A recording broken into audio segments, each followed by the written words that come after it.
I'm not trying to be the owner. I'm trying to be a director and a leader. When did you realize I have something? All right, so welcome. We have what an incredible first guest. I'm so honored to have you here, Mark. Really, because the show is Opportunity Knocks, and I've been following you since I met you, 3 years ago or so, 4 years ago, and the one thing I notice about you and your business is that you're a giver, right? And you do that with your family. I've seen that, which is the number one most important thing. But I also see how much you give, and that's kind of a big reason of how you've been so successful is the giving part, right? So first of all, I want to go back, Mark. Tell me back now to the Cleveland days, and I read something about a trailer park. Yep. Did you grow up in a trailer park? Give me the backstory here. Yeah, so I grew up an hour east of Columbus, Ohio, small town, 650 people. I grew up in a trailer court until I was 10 years old. And then my parents moved into the house they're still in today, right? So small town, no cops, no stoplights, just hardworking, good everyday people. And my dad did construction. My mom was like an admin at a office, and I just saw him work. That's how I grew up my whole life. Any brothers, sisters? Yeah, I have two sisters, two younger sisters. Younger, so you were the oldest one. Yep, and we're all 13 months apart. So we have two sisters, and just wild. Totally drastically different people, too. Yeah, really? So, my family's the same way. So tell me now, as the older sibling, you're and again, at 10 years old, you lived in a trailer. Yep. Where'd you get the motivation? In other words, tell me about the first business you started. Yeah. Well, I've started many different things, but like my motivation come from money, right? I saw my mom and dad fighting every day about money. They didn't fight about anything else, but like, we don't have money. We can't pay the bills. They're doing like bill roulette. Literally, I remember on the table, there'd be bills and they're like, grab one. That's the one they pay. They throw the rest away. Like, that's how I grew up. I saw that my entire life. So, and again, it wasn't they're bad people. They just didn't have money and resources. So literally from like 5 years old, I was selling stuff. 7 years old, I'm doing like little like fairs out back at the trailer park, just making $3, $1, or whatever. Yeah. Just like, I always felt like how the way to solve a money problem is to go get money. Like I always knew that. So to me, it's like opportunity was knocking every day, but like all I saw my whole life was obstacles.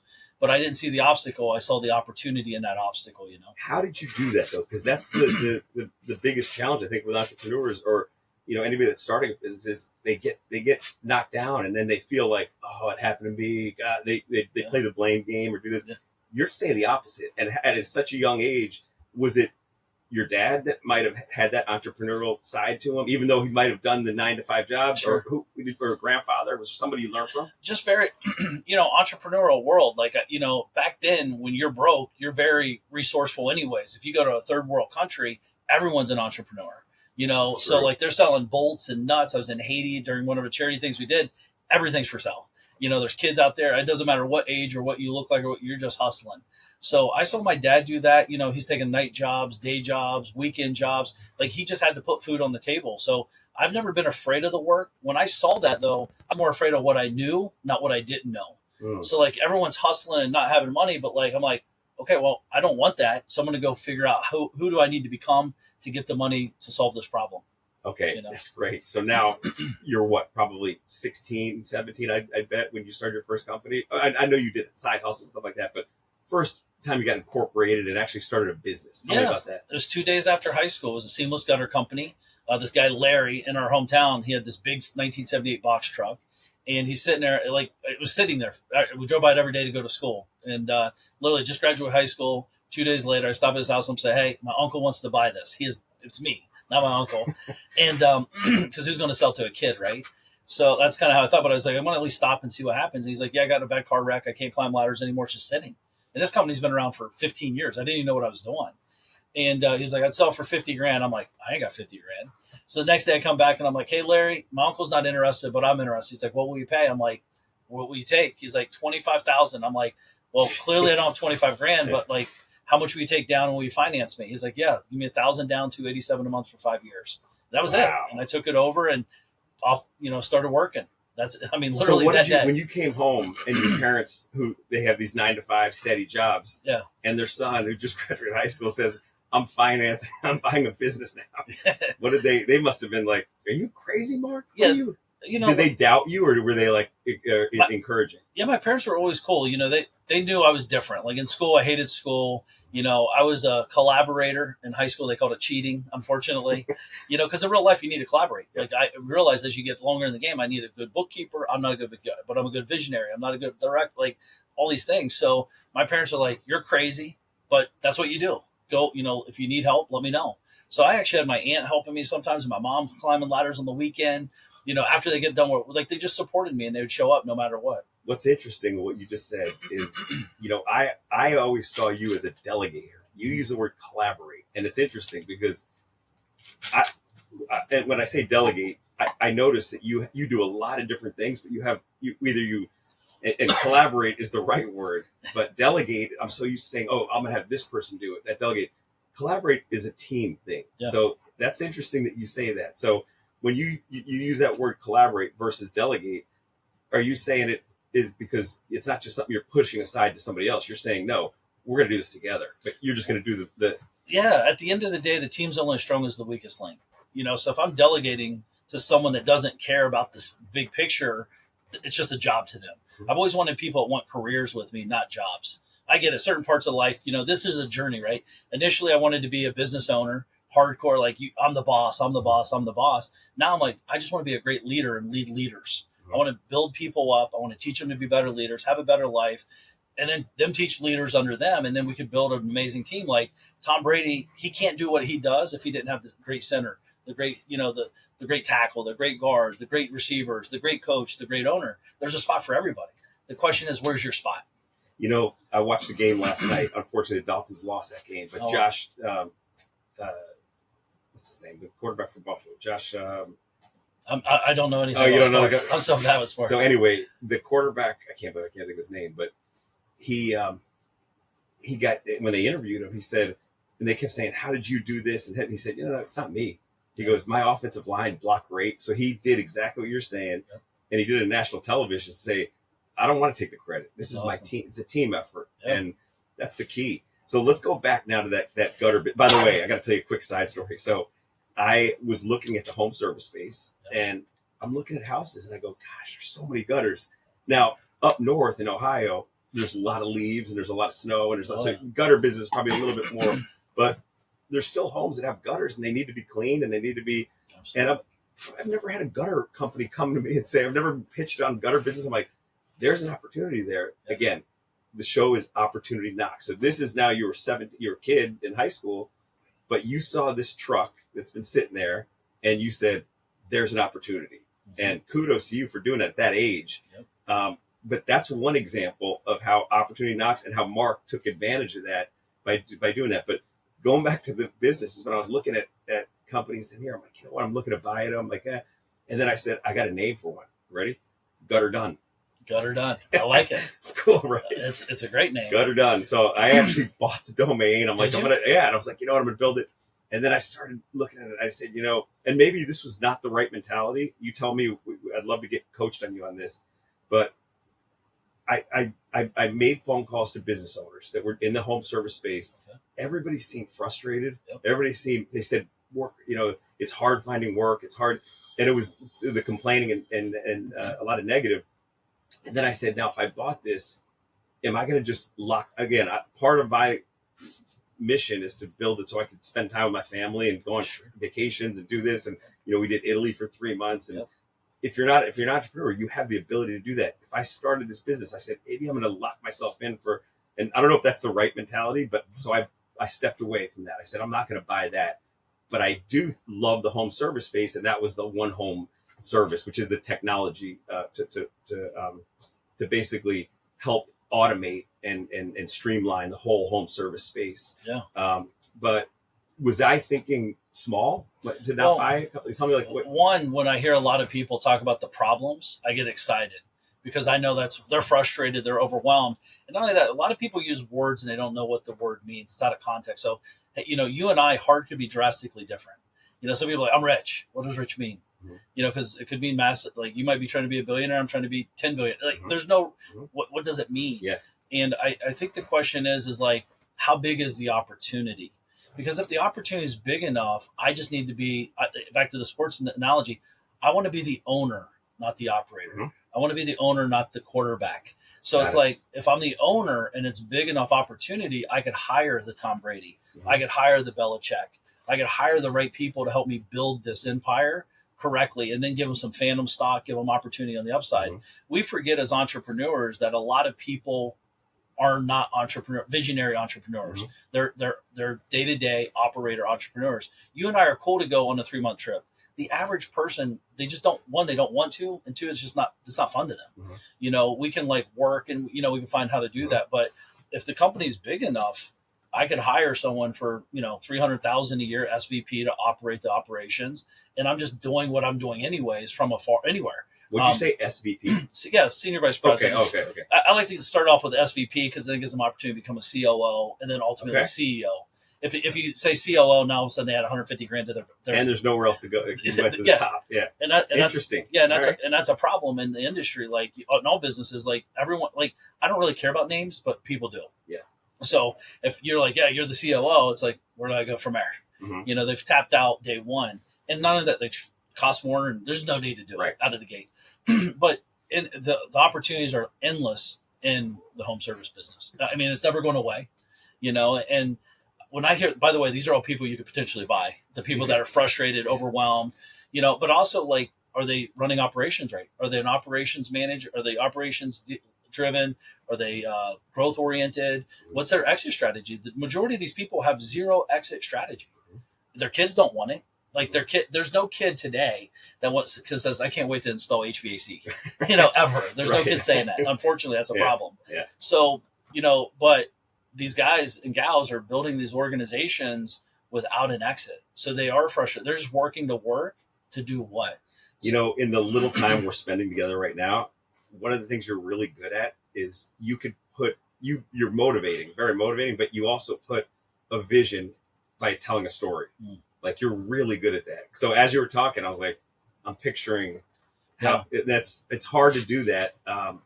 That goes back to leadership, right? Leading a team and getting them motivated and making them part of, this is not the Mark Evans show. This is, we're all one, right? Like that's kind of the, and that's a great skill. So let's go back now again to that first business. So how did it end up? How did the gutter business? You built it. You had mom working a little bit. You had dad helping out. Well, again, when you have to be resourceful, you get resourceful.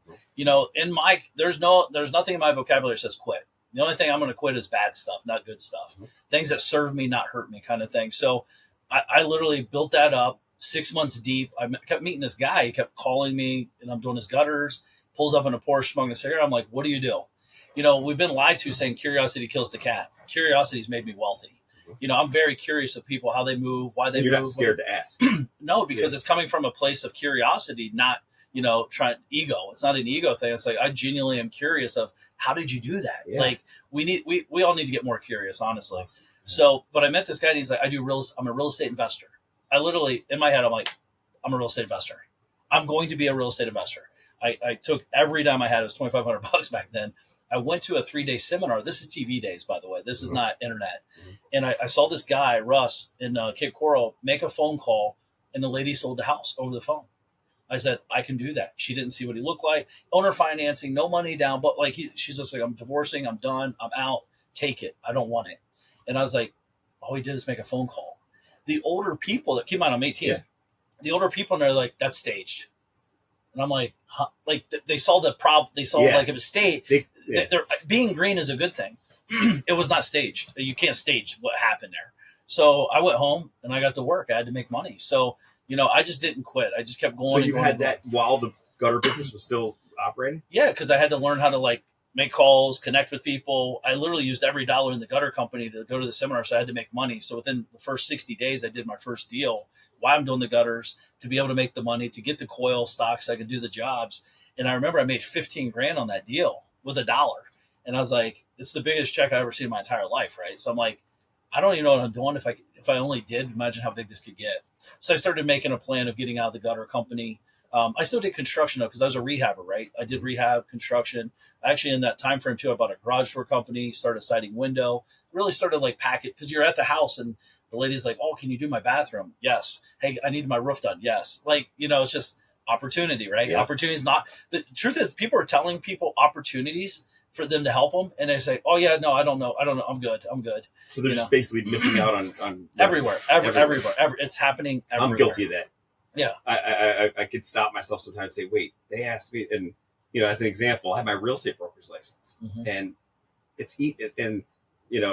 somebody says to me, "Oh, I'm listing a house," and I don't want to sell a house, I don't want to go back in real estate, but I have that license. There's an opportunity to make money on that. Sure. So that's not a good example for me, but it's the truth. It's something that I got to work at, is taking advantage of it. One of the things you mentioned is you took the money you made in a gutter business and you invested in yourself and education. That's an opportunity right there, right? That you saw. What made you think that going to a seminar is gonna?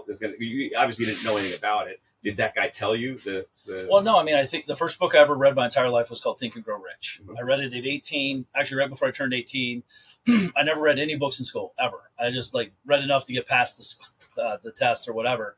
But Think and Grow Rich made sense to me. The mastermind effect and all these things that connect with good people. Go where the knowledge is. And it's like, if I want to learn to be real estate, go to the real estate guy, teach you real estate.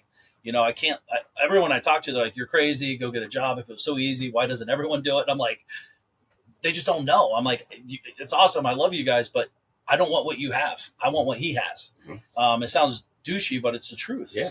And so I went out there, and I met him. His name's Russ, like I said. And everything he said made sense to me. It's like, all this stuff is math. Where it really gets messed up is when people put their emotions into it. And it's like, you don't understand, it's so hard. Okay, well, did you make 10 calls today? Because that's what's required. Yeah. No. Well, of course it's not going to work. Yep. It's not the system, it's you. So I just did the work, and I'm not afraid of the work. Actually, as we get bigger, I love it because I know most people won't do it. Yeah. Right. So it's like, for me, work's different now, though. I got to be careful not to do the work as much, because the work's not all equally, the payoff's not as equal. I'm looking for the multiplier work, not the addition work. If I do 1 + 1, but I'm not beneath to go sweep the floor. If it has to get done, it's got to get done. I don't care who does it. And I'm not afraid to do it. But again, if you lead properly, ideally that would never have to happen. But if it does, I'm ready to work, That's great. And then, so, you're in the real estate business now, going back, you're probably 20 years old, let's call it. And you had the gutter business. Yep. And you're buying these garage doors, these small little, I guess, revenue streams. When did you realize I have something here? I imagine it'd be pretty quick, because you were living in a trailer at 10 years old. So you probably saw it fast. But was there one aha moment where you said, maybe it was a big deal that you did, or something? Was there something that happened where you're like, "Man, I made it. I got to look at this money." Yeah, no, it's funny. At first it becomes about the money, but you're so busy going after the money. I was different. I was young, had no kids, had no wife. October 8th, when my grandmother passed away, that's when it kind of made sense to me. I never really sit down and said, "Wow, I got money." I was actually financially free. I didn't even know it. And when I say financially free, financially independent. I had enough money coming in monthly to cover all my expenses, and I could still make money and do nothing. But I couldn't live off of that today. It's different lifestyle. So I never slowed down enough to enjoy that moment until my grandmother passed away, and it made me realize, holy shit, time is fleeting me. 27 years old. If I die, I love working 16-hour day. It's just easy to me.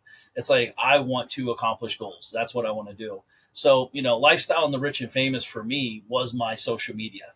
I'd watch it. I'm like, how's this long-haired guy have this mansion? I want that. Not the long hair, but the house. So, but no, for me, it's this transition, it was just, that's when it really started. It's still today. I don't know about you, but I feel like I haven't done anything, because I know what I'm capable of now. I know there's more out there, and the higher you get up there and the more you're doing, you're like, dude. And not only that, I'm motivated by death. I'm going to die. I'm 45. I hope I have a solid 45 quality years, not just years, but quality. And I'm halfway through the life span. The truth is, the odds are against us. I think 72 or 74 is our real age that we could potentially die, right? So I have 30 years maybe. So it's it really starts playing a game, and then I have kids. Puts it in perspective, and with the kids. Yeah. Everyone acts what freaks me out is everyone acting like they're living forever. Yeah. I'm very conscious of my time, of who I spend it with and what I do with it. Is that a switch in diet? I know you've gotten kind of serious on, is that kind of a wake-up call for you to say, because I need to do that too? I mean, that's something that one of my goals for this year is to take care of my body, just take care of myself better. I've noticed that you've done that follow you on social media, I see that you're more focused on, your body, right? Yeah. That's important. Well, I think all this is important. And again, we're getting older. So I feel like I'm 21, but when I step on the ground in the morning, it does not feel like 21, but no, I think it's, again, where we spend our time is where our priorities lie. And it's like, everyone can say certain things, but they're, if you're not showing up for your health, you're not showing up for yourself, I just don't want to let my family down. Exactly. Yeah. Well, and I know you're big on the word legacy, right? That's one of your pillars. And, you have your beautiful kids, your beautiful family, wife, to say, this is the legacy that I'm, and then they're, you're an example of that, and they're watching you. They're watching you close, right? Absolutely. I mean, so how,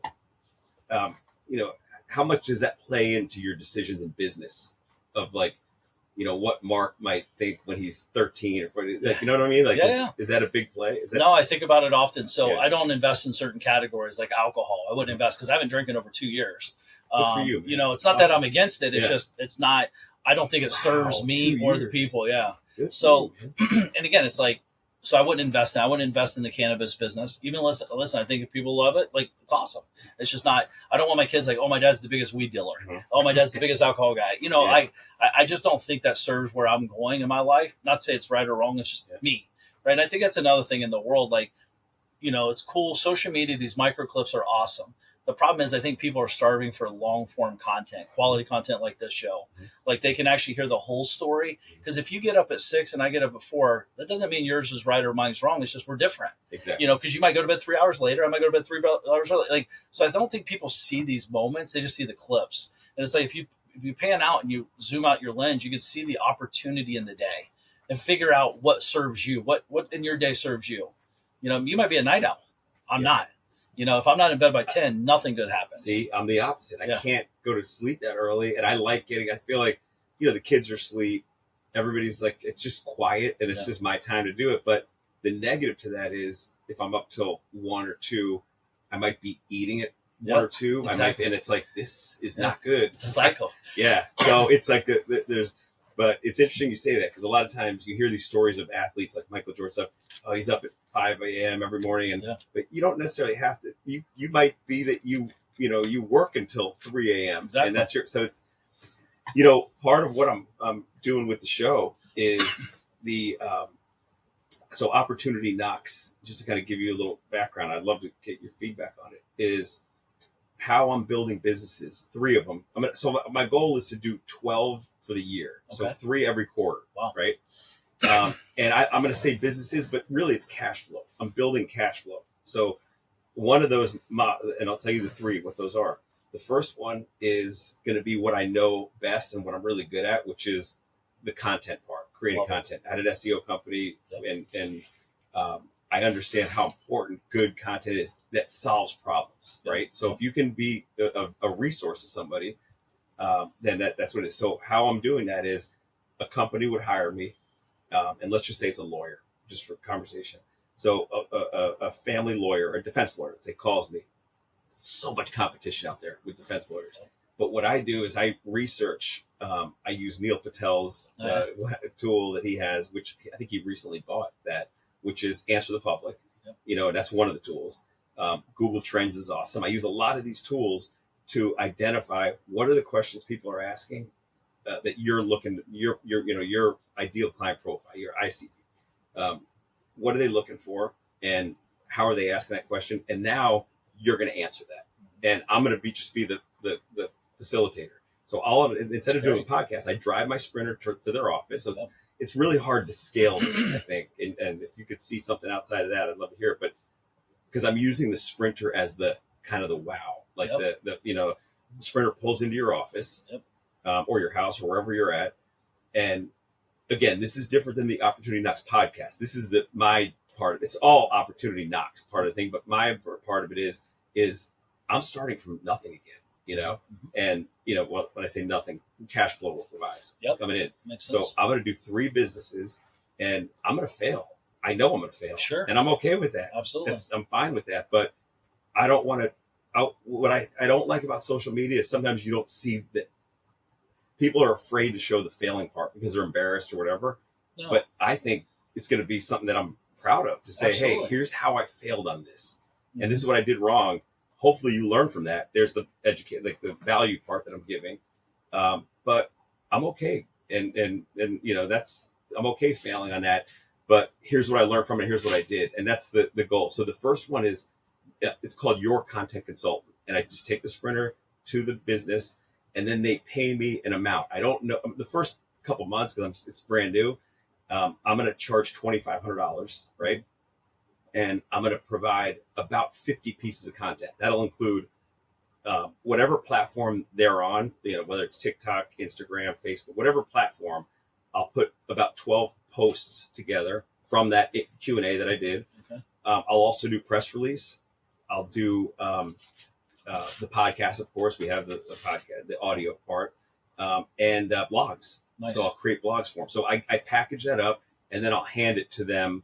And if they don't have somebody to do the day-to-day, SEO or whatever it is that they're doing, then I can refer it out to somebody. Sure. That and you mentioned when we first started talking before we jumped on air, you mentioned that I can just post those. I mean, it's the just deployment's a very important piece to that, yeah. Right? Because a lot of these guys will have that, they just don't know how to deploy it, or don't put it in their schedule, or they're half-assed. They're not consistent. Mm-hmm. The biggest thing is this L thing, talking about your losses. It's not a loss; it's a lesson. Mm-hmm. And the truth is, that's why you'll be successful at it, because we know it comes with the territory. Mm-hmm. Do you think Tom Brady steps on the field knowing he's not going to take L's? Anybody we idolize, they're right in front of you taking losses, right in front of you, but they don't quit.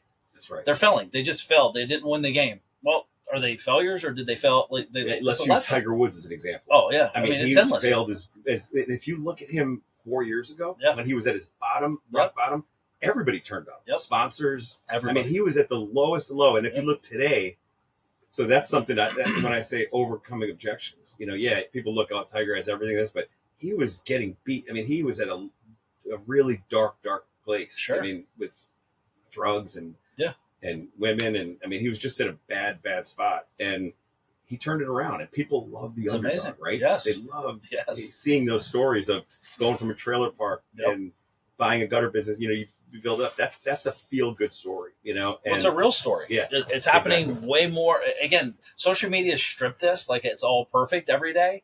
But that's the thing, is what you're going to do is you're going to inspire people, because everyone's taking losses thinking they're abnormal. No, it's perfectly normal. And it's like, the question is, what do you do when it happens? How do you react? How do you control it? Control the controllables. Like, even for me, I'm doing this whole thing, 1 million to 10 million in 12 months. Like it said, there will be losses inside of that. But Say it again, 1 million to 10 million in what? I'm at 12 months. So I'm going to turn $1 million into 10 million in 12 months. But how is that? Like, what is the? Well, the biggest thing, you're talking about starting 3 businesses a quarter. I would actually employ you to start some, but buy many. Because buying them, you actually have a track record. Starting, the hardest part in the business, 90-something% of business fail in the first 5 years.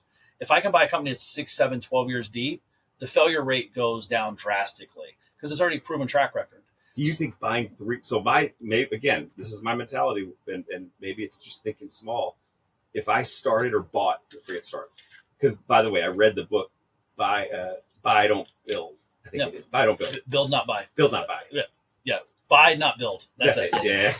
We'll figure it out. And that actually came from Mark Alfieri. Okay. Who was my partner at Brandstar. He's an awesome guy. And he said, because I told him what I was doing, he's like, instead of starting one, he said exactly what you said. Yeah. He goes, buy it. And here's a book. My thought was, if I do buy, I now have that, I guess that, I don't know, liability is the right word, but that now that responsibility. Yeah. That's where I'm going to be dedicated. It'll eliminate me from doing, I guess, too much more than I want. You know what I mean? In other words, I don't want to get in a business where I'm stuck for a year, like doing gutter. You know what I mean? You're going to get more stuck creating than you will buying. Again, if it's big enough buy, you actually would hire. You're less relevant to a purchase than you are a starting company, because you are the company in the beginning. We all are in the beginning. Mm-hmm. It's us. We're here shooting. Yeah, it's us. Yeah. Without us, it does not exist. If I buy a company, which I have many times, and I will continue to do, is I'm buying an organization. I was just looking at one this morning, 37 employees, management stays in place. The guy's retiring. He's 82 years old. He's done. He's out. And $5.4 million. but he'll owner finance the majority. All you got to do is come up with $1 million and it's yours, and it makes $1 million a year. Right. So not there's debt load and all this stuff, but like there's nothing I could add value in that company other than vision and resources. I can't do the work. I don't know anything about that kind of business. And you don't want to do it, right? That's the key. You know how to, well, you don't want, you want to basically take what's there and optimize it, right? Make it better. The reason most people don't optimize his businesses for the majority, and I was used to be this guy, is because I knew how to solve the problem by doing the work. Right. And if I could do the work, I didn't have time to go find someone to organize it with and, like create this amazing company where it's like, everyone's working in a cohesive as a collective. Instead, I'm like, dude, get out of my way. I got it. I'll put the door up myself. I figure that I know how to do it.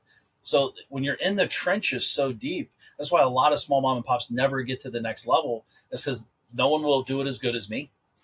Everyone's lazy. There's hard, like all that we all have these stories, but the truth is there's a lot of great people out there. There's a lot of good people wanting to do the work. And not only that, if you hire 2 people and they only do 50% as good as you don't have to do the work and it's getting done at 100%. So it's like what you got to figure out which battles you want. And this is all maturity through the game of business, Unfortunately, some people just never get it. And then just walk me through the process of you buying a business. So if you buy a company that you're not involved in, you know nothing about, like right, the one you're looking at now, let's just say you buy that. Guy's retiring, he's going to be out. Yep.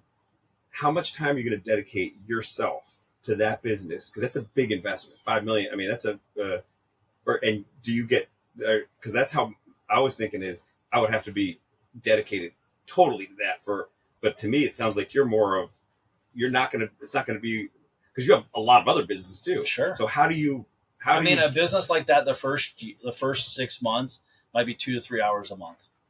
That's it. Well, I mean, again, because if I'm my biggest asset would be me working on it, not in it. Right. I don't need to work in it, but I'd be thinking, okay, they're still using a fax machine. How do I systematize this? They don't have a website. They don't have lead gen. Like these are things I know how to do. I don't do them. I have people I'd outsource to. I would collaborate the team. I'd be like, hey, Antonio, I need lead gen. Hey, Ed, I need this. Hey, Pat, I need this. Hey, Pat. And I'd put everyone on one email. Hey, guys, good news. We just bought a new company, xyz.com. Site sucks. We need lead gen. We need you to put your magic on it. Here's our vision. Here's our goal. Here's the team. Get it done. It'd be done within 2 weeks. I'm not doing any of it. I can't, you're talking about your team that you have, the people that you know and trust. Yeah, people I know, like, and trust. But what about the people that are there? Because if it's a $5 million business, it's probably how many employees? 37, that one. So how do you want them to know who you are? Or do you want to be like behind the scenes? I own many companies. No one even knows I own them. So it's like the owner, typically the owner, it's an ego play. Like they need to know I'm the owner. I'm not trying to be the owner. I'm trying to be a director and a leader. So if anything, I would prop the individual up that's driving the day-to-days. Because as you know, an outsider coming in, you're going to have the outsider coming in, you're going to lose people. Because especially looking like me. The way I talk, these are good old boys. I'm like, this guy said, fuck. Like, what, is he talking to me like that? Right. And it's just I'm just excited. So for me, it's more like I'm going to go to my guy. I'm going to go to the guy that is running the organization. I'm going to say, hey, you're the guy. And I'm going to prop him up. And I'm going to be like, you own this show. I'm here to support you. I'll guide you. And I'll give you the tools to be more successful than you've ever been. These people are counting on you. And then I'd empower him to empower the team. They don't need to know who I am. They know there's new ownership. They know who owns the company where we're sitting at right now. Troon. Who's the owner? Yeah. No one knows. But they know the director. Yes. They know the VP. They know all these. So it's like we got to look at this differently. But when we're mom and pop thinking, that's why a lot of people get mom and pop results financially. You're right, man. That's really good. And I'm going to tell you, I learned a lot what you just said right there and I'll tell you a trailer park story for me. This is actually a good one. When I went to school in Tallahassee and I started out in real estate, as you know, I was probably 25, 26 years old and I was very aggressive, single, no kids. And I went to school in Tallahassee and I didn't graduate, but I went to community college there. And I remember reading I was up there at a football game or something. I remember reading a local newspaper and I see trailer park. It said park for sale. Oh, yeah. And it said 5 trailers on it. It's 3 acres, but there's room for more. $99,000. And I'm like, what? I'm reading it. I'm like, this is unbelievable because I heard good things about cash flow. I'm like, oh, yeah. You know what? So I buy this thing, right? And this is in a little town called Bristol. It's about 60 miles outside of Tallahassee. I mean, the bank is called The Bank. Oh, nice. The restaurant's called The Restaurant. There's no names of, it's a country, real country. So I get this place, I buy it, and I went with a partner, a friend of mine, and we went in and we bought this, and it started out a disaster because unfortunately there's no economy in that town. Everybody works either at the restaurant or the bank. Mm-hmm. The bank, the restaurant. Sure. And I'm thinking, how do I? And it might have been an ego thing. What you just said, that's what really got my attention. Is maybe it was me just trying to flex and saying, but I was like, these people, I want to motivate. I want to get them excited. I want to have good tenants. Yeah. So I had a barbecue there, and I brought, and I drove. Nice. I called the guy. I said, "What do you?" I said, "I want you to spend $200." He goes, "Mr. Todd, $200 at Piggly Wiggly is going to get us a lot." And I go, "I want you to get fillets. I want you to do it up." Yeah. So it was funny because I was the president at the time of Kiwanis Club, and we had a national convention just outside of Tallahassee, and I took my whole family, and I was like, you know what? At the time I only had 2 daughters at the time, so I was older. I was probably 33, and Ava was probably 5, and Grace was just born.